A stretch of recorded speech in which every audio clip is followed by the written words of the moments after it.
Hello everyone, and thank you for checking out my channel. If you're new here, my name is Devana and I discuss disturbing true crime. If you've been hanging around a while, thank you for coming back. Today I will be telling you the odd and gruesome story of the young Polish woman that went missing from a doctor's appointment just to be found months later lodged into a tugboat propeller. On November 12, 1998, 23-year-old Katarzyna Zowada was supposed to meet her mother at the psychiatric clinic in Nowa Huta, where she had been being treated for depression. She never made it to this appointment. Later in the day, Zawada's mother attempted to file a missing persons report at the local police station, but was told that she needed to wait the usual 24 hours, since Zowada was an adult and could do as she pleased after all. She was finally able to file the report after Zowada still hadn't returned. She waited and waited with no answers and no trace of her daughter. On January 6, 1999, a man driving a tugboat heard something jam up his propeller. He figured it was just some loose tree limb, since that seemed to be the usual culprit. They stopped the boat and undid the latch covering the propeller. When the crew did this, a very foul, unfamiliar smell hit them. They saw something that they later described as looking like a large rubber band that had completely wrapped itself around the boat's propeller blades. The crew started tugging and pulling at this odd band-shaped object, and then they noticed a human ear attached to it.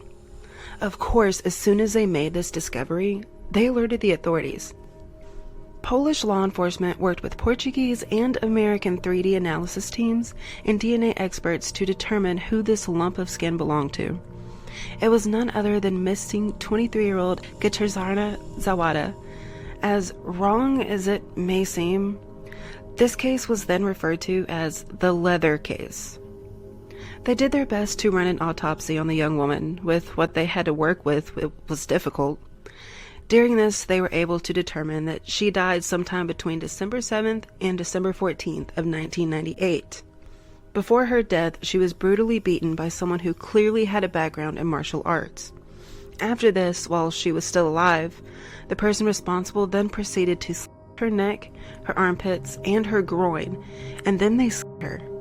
Somehow, they were also able to tell by the autopsy that the killer had begun removing her organs as well, until she ultimately died from blood loss.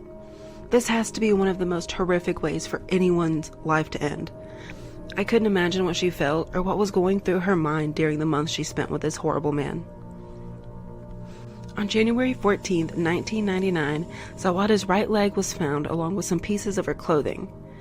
Aside from this and the suit made from her skin, no other remains of hers have been found.